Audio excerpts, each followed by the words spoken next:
Hello, my name's Kenneth, but my friends call me Ken. I recently turned 33 and I have the craziest story to tell. Before the events of today's story took place, I wasn't one to believe in karma. All of those spiritual things didn't really appeal to me, and I just thought that they were placebo effects. But now I've had a change of heart. I'm now a firm believer in what goes around comes around, and it's all due to my evil mother-in-law and her equally evil relatives, except my gorgeous wife, of course, who somehow managed to supersede all of the evil that she was exposed to for all those years that she was living with them.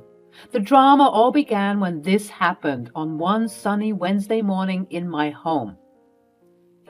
Babe, please come down here for a second. What is it, honey? I have a favor I need to ask you, and please don't say no. My wife proceeded to give me the cutest puppy dog eyes known to man. With a beautiful face like that, who could ever say no? She went on to explain to me how her mother, Georgina, was coming to town and she needed a place to stay.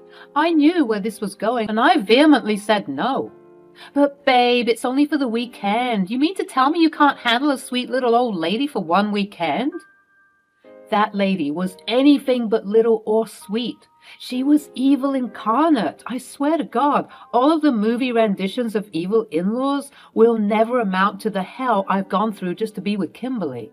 I genuinely wonder every day how such a sweet and kind lady was bred from chaos. As I began my campaign of how I simply couldn't manage it, and how Georgina would just have to stay in a hotel or something, Kimberly began to look upset. And, as I alluded to earlier, I am putty in her hands. This woman has my heart wrapped around her little finger. I begrudgingly agreed, and she squealed like a little schoolgirl, thanking me profusely. Because you've been so good and cooperative, I'm also going to make sure that she's on her best behavior too. Don't you worry. With any luck, you two won't even meet each other during the stay. It will all go smoothly, I promise. Well, that turned out to be a lie, because what unfolded next was something completely shocking and unexpected. It was a Friday afternoon, and my mother-in-law, Georgina, was set to arrive soon. We had prepped the guest room with all of the essentials and some of her favorite things so that she'd feel comfortable, and also be less dramatic and annoying, hopefully. At around noon is when I heard the doorbell, and my wife, who was in the kitchen at the time, preparing some things for her arrival, called out to me and said, "I think she's here, Kenny. Please go get the door." I braced myself and walked up to the door and opened it. On the other side was a woman who was baring her teeth. It wasn't a smile per se, rather she actually looked like she was scowling at me. My mother-in-law said, "Hello, Kenneth." "Hello. How was your trip? I hope you're doing all right." I invited her inside, taking her belongings, doing all of my hosting duties, without being too fussy or rude, but I already started to feel irritated when she began her ceaseless rants. Goodness gracious me, the patio looks stunning. Kenneth, did you work on this? Yeah, actually It simply looks gorgeous. I'll have to come and take some photos soon. Oh, you can take those bags upstairs to my room, dear. And please, could you get me some coffee? I'd like a caramel macchiato with some whipped cream, if you please. Did she think that this was a Starbucks? If you've ever seen A Streetcar Named Desire, you might have an idea of the type of person that Georgina was. She acted exactly like Blanche, someone who walked around with an air of superiority mixed perfectly with feigned innocence and naivety. She strutted as if every step she took was a blessing to be bestowed upon anyone who saw. I despised that arrogance, and what made it worse is that she was just rude as well. Just then, Kimberly walked out of the kitchen to greet her mother. "You look stunning." "Oh, stop it, Kimberly." "Do I? You're lying." "Well, I suppose I do look quite well. It's this new diet that I'm on. You should try it. You look like you might need it, sweetheart." But not this weekend. This weekend we can do whatever we want. That's why I ordered my caramel macchiato. Speaking of which, Kenneth, when might I be expecting that? I'm parched. I need something to drink right this instant, or else I might faint. See what I'm talking about? We ate some lunch that was beautifully prepared by my loving wife, and right after I had to Google how to make a caramel macchiato. She made it a mission to pick apart every flaw she found with the meal, with the quick and quipped follow-up of how it was fine and that we shouldn't worry too much. But next time we had to be extra careful not to make those silly mistakes, as she puts it, again. She enjoyed patronizing us, and for me personally, I could handle it, but I could tell at times that Kimberly couldn't deal with all of the pontifications. I mean, how could she? That was her mother, and there wasn't a single petty bone in her body. I couldn't say the same for myself, though, as I'm the type of person who gets my revenge when I can help it. Later on in the afternoon, Georgina droned on and on about how she loved the house. Well, she expressed her love for it in her unique way. Of course, my time in Bora Bora was quite marvelous, but I didn't quite much enjoy it as I did when I went to Zanzibar, with such beautiful scenery and even lovelier people. My vacation here won't be the same as those stunning places, but it is a vacation nonetheless. I believe that perhaps this simpler vacation might humble me, considering I've been to many lavish places. This will be a nice and slower change of pace, I think. Fellas, I know I'm not the only one when I say that I zoned out of the conversation many, many times, and even when I zoned back in to check if the conversation had gotten even just slightly interesting, it was still going on. Georgina had a knack for extending things far more than they needed to be extended. Nonetheless, we chatted the afternoon away, and by we, I mean mainly Kimberly and Georgina. I was just a piece of decor sitting next to my wife to make sure she was still comfortable, occasionally providing my 2 cents to the conversation to make it look like I was listening. It was around 4 p.m. that same evening when things started to take a left turn. You know, Kimberly, I've been praising your house ever since you got here, and can I just say that it is stunning? Oh, thanks a lot, Mom. We've been putting in the work to improve this place, and Kenny and I spent a lot of time prepping for your arrival, and, you know, it's so good. I simply cannot keep this beauty to myself. What do you mean? Yes, Georgina, what do you mean? Well, you know, on my adventures to Cancun or Fiji or India, just to name a few, I've always brought along some friends or family with me, just because I don't like spending my vacations alone. You know, I'm getting older, and going to these foreign places can be dangerous for me. It's become somewhat of a tradition for me to go with people like Ursula or Justine. Oh, that's a nice tradition. How are they? It's been a while since I last spoke with them. Oh, well, it's funny you ask, because they are on their way here now, so you can ask them yourself. Kimberly almost spits out the coffee that she was sipping on steadily throughout the afternoon. I would have done an Oscar-worthy spit take had I had any liquid in my mouth, because I was guffawed at what she just said. Nonetheless, I maintained my composure and managed to stifle out a, "Kim." "Kitchen now, please." We went to the kitchen to discuss this ridiculousness. Tell me she's joking. Babe, I don't think she is. But you told me only she was coming. We only prepared for one person. I'm just as blindsided as you are, babe. I swear I didn't know anything until now, just like you. I began pacing up and down the kitchen. Well, what are we going to do? I guess we just have to tell her that we only prep for one person, and perhaps we can put the girls in a hotel, and then they can come over during the day to hang out with Mom. I sighed and huffed. This was just all so convenient, wasn't it? Note the sarcasm. As much as I inquired about the well-being of Ursula and Justine, my aunt-in-law and sister-in-law respectively, I was not interested in entertaining them all weekend. They, unfortunately, were very similar to their mother. Not as bad, but having all of them around would be a chaotic combination. We argued about it a little bit more until Georgina herself came to the kitchen. What is the issue with you? I thought it a nice idea to bring along other family members to enjoy this vacation weekend with me. She began to pout, and for some reason it affected Kimberly the same way that Kimberly's pouting affected me. When she wanted to, Georgina could manipulate her way into anything with her puppy dog eyes. I'm guessing the apple didn't fall too far from the tree in that regard. Oh, no, Mom, please don't be upset. It was a lovely idea, but I'm afraid we just can't handle this sudden change, especially on such short notice. Kenny and I were discussing putting up Aunt Ursula and Justine in a hotel nearby, and then they can come over during the day. And Jolene? Sorry? I said, and Jolene? Jolene is also coming along with them. Oh, so an additional 3 people are coming, meaning you want 4 extra people to be in this house? I'm so sorry, Georgina, but that won't fly. Oh, Kenny, darling, don't be such a stick in the mud. Jolene simply has to come. She hasn't been part of the tradition, and she's been wanting to join in, and she is your younger sister-in-law after all. We have to accommodate her.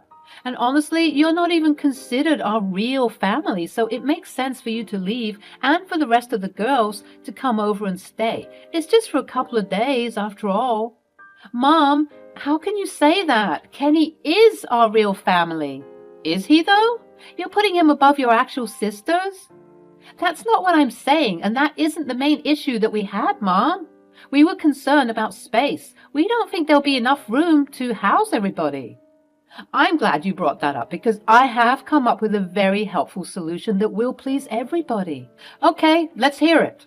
Okay, so I was thinking that perhaps Ursula and I could share the bed in the guest room, considering how large it is, and then Jolene could sleep in Kimberly's bed.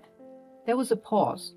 I was very lost. I glanced over to my wife, and she too shared the same confused expression. I finally asked, "So you want 3 people to sleep in one bed? I know the bed is big, but that is such an uncomfortable and inappropriate thing to suggest, don't you think?" "Yeah, Mom. We aren't kids anymore. It won't be appropriate to share a bed with my husband and my sister in the same space." Aha! I knew you'd say that, which is why I think it's best if Kenneth doesn't stay here during this time. Again, there was another pause. At that moment, I think the lady finally lost all her marbles. "So you want me to leave my house?" "Kenny, darling, don't call me that." "Kenneth, don't speak to me that way." "Kimberly, are you going to let him speak to me that way?" "Okay, listen. I don't appreciate you coming into my house and making such last-minute demands. I don't think it's fair. If you wanted a girls' trip or whatever you ladies call it, that would have been fine by me. Had you made such preparations in advance, why didn't you just tell us that this is what you wanted? And why would you say I'm not your real family? That's such a rude thing to say." "I didn't think you'd be so upset and fussy about it now. Honestly, you're acting quite childish in all of this. Don't you agree, Kim?" "I don't even know what to say. Mom, I don't think it's fair." "Oh, you younger generation are being so sensitive. Honestly, I didn't do this on purpose. It must have just slipped my mind. I'm sure you understand." I didn't understand, but I looked over at my wife, and she looked at me with pleading eyes. I buckled and sighed out of frustration and said, "Georgina, I really would have appreciated some better communication. As I mentioned earlier, I really wouldn't have minded leaving you ladies to your own devices all weekend. I, too, would have gone on a boys' trip or worked at the orphanage or something like that. But springing this up on people isn't appropriate. We are adults. As much as you view us as your children, we have invited you into our home, and you need to respect that." All while I was remaining calm and politely informing her of her blunder, she was scoffing, walking around, and even laughing at times as if to avoid the embarrassment of being confronted by her sister-in-law. Nevertheless, I continued, "You want to have a girls' trip and have all the girls here for the weekend? Fine. Do you want me out of the house? That's fine too, but I'll come back after this weekend." And with that, I kissed my wife on the cheek and proceeded to go to our room. All the while, Kimberly was trying to talk some sense into her mother and letting her know that this was not okay and that she seriously upset me. But similar to how she was interacting with me, Georgina would just laugh it off and act as if I was being a big baby. I packed some clothes in a big duffel bag and said my adieus. I then booked a hotel room online and proceeded to make my way there, not before visiting the orphanage where I would regularly volunteer, as was mentioned previously. The orphanage is called Open Arms, and I love working there. As much as I love it, I know it is not for the faint of heart, as dealing with unruly and disobedient toddlers, children, and teenagers is very much a hassle. All while I was playing and helping out the children that evening, I was wondering what exactly I was going to do to exact my revenge. Don't get me wrong, I'm not evil, or at least I don't think I am, but I do enjoy teaching people a lesson. I guess that's what makes me great for the job. I have built a good rapport with the children, exacting both loving and warm energy mixed with discipline so that they don't take advantage of me. And as such, the kids and I get along just fine. So much so to the point that some of them could see right through my frustration and even asked, "Ken, is everything okay?" Hmm? Yeah, everything's fine. Sorry, kiddo. I just recently got into an argument with my mother-in-law. I explained the situation to him in layman's terms. I mean, he was a kid after all, but even though he's a child, he seemed to understand well, and not only that, sympathize with my situation. With all due respect, Ken, your mother-in-law is crazy. Trust me, I know, Mav. You gotta get back at her somehow. Just to teach her a lesson, right? But how? We pondered for some time, and honestly, I came up with nothing. But what Maverick said next changed everything. We could help.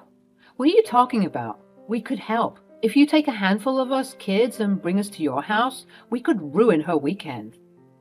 I thought about it, and then I thought about it some more, and I swear Maverick, just as his name suggests, was an evil genius. It made perfect sense. The kids would have a weekend getaway that was very much needed, and I could get back at my mother-in-law for disrespecting my space and my time. We made the necessary plans like two evil geniuses working on a plan for world domination, and we waited until the next day to exact the revenge. The next day was a Saturday, and it went as follows. Kimberly approached the door as she heard the doorbell go off, and she was greeted with a lovely surprise. "Why, hello, Kimberly." "Kenny! Oh, Maverick! Hello, how are you?" At that point, she realized that there were about 4 other children that came along, and she aptly looked confused. "What's going on, babe?" "Oh, nothing. I just thought that I'd bring the kids along to partake in the very lovely vacation that Georgina was conducting." I walked into the room bringing all 5 kids with me, all with ages ranging from 6 to 10. These kids were considered the unruliest of the bunch, but they were also loving when they wanted to be. It's just when they felt disrespected that they would go crazy, and I promised them all an ice cream treat if they promised to be as chaotic as they possibly could be. "Hello, Kenneth. How are you? Oh, who are these beautiful children?" "Good morning, Georgina. I hope you're all well. I see the rest of the gang managed to make it." "Hey, Kenneth. How are you?" "I'm well, thank you." "Who are these children?" "Oh, these children. These are some of the kids from the orphanage." "Yes, dear, we can see that. But why are they here?" "Good question. Maverick, would you like to answer that?" "Oh, well, Ken just told us all about the lovely vacation you were having in his home. And you see, we haven't ever been on a vacation, so he invited us over to join in the festivities." The in-laws, who were all communing in the living area, sipping on mimosas and eating croissants, all gasped in unison and shared looks of horror on their faces. At that moment, some of the kids began to grab at what was on the table. Some got fistfuls of bacon, others got pancakes, and others took very big glugs of orange juice. The looks of horror grew in intensity, and at that moment, Georgina stood up and whisked me away from the inbounding commotion that was about to ensue. "What is the meaning of this?" "Just as Maverick said. I wanted the kids to have a little vacation of their own. I'm sure you wouldn't mind." "How can you bring all these kids into the house? This is just too much, and someone named Maverick is bound to cause problems. This was meant to be a relaxing weekend for me and the girls. You know this." "Oh, well, I'm sure you wouldn't mind. It's only for a couple of days after all."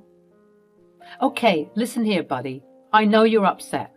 "No, you listen here, Georgina. I've had it with you acting all high and mighty and acting as if you own the place. If you want to stay here for a vacation, that's fine. But the kids are staying too. They deserve to enjoy just as much as you do. So hopefully next time you want to cause problems for other people and be an inconvenience to others, you'll remember that it's not so nice when it's done to you." And with that, I didn't give her another opportunity to speak. I just walked back into the living room to see the chaos ensue. Little girl, don't you dare play with that. That is an expensive designer bag. Don't you dare. I swear to God, you little gremlins are causing so much havoc. Is this what the vacations are normally like? Because if so, I don't want it anymore. The ladies were being harassed by the unruly children who were causing chaos. And you might be wondering about how Kimberly was feeling. I looked around for her and she was in the corner of the room snickering to herself. She found this to be funny too. You might also be wondering how I was feeling watching my house getting torn apart, and to that, I will say that it was all worth it. To see the absolute looks of horror and disdain on my in-laws' faces, I didn't mind cleaning up. And Maverick even said that they will be responsible for the messes they make, and they promised to help clean once they were done. I just needed to witness this moment of absolute chaos as the ladies were frantically trying to deal with children that they'd never had to deal with. It was so awkward and laughable to witness the stark contrast between the prim and proper older ladies with the young and chaotic children. Well, it looks like everything is in order. I'll be on my way then. I'll pick up the kids tomorrow or maybe on Monday. Cheerio! And with that, I left the house, laughing in my hotel room. I then called Kimberly and told her that the kids aren't meant to attack her, just the snobby ladies, and if at any point in time she needed a break, she could come to stay with me in the hotel.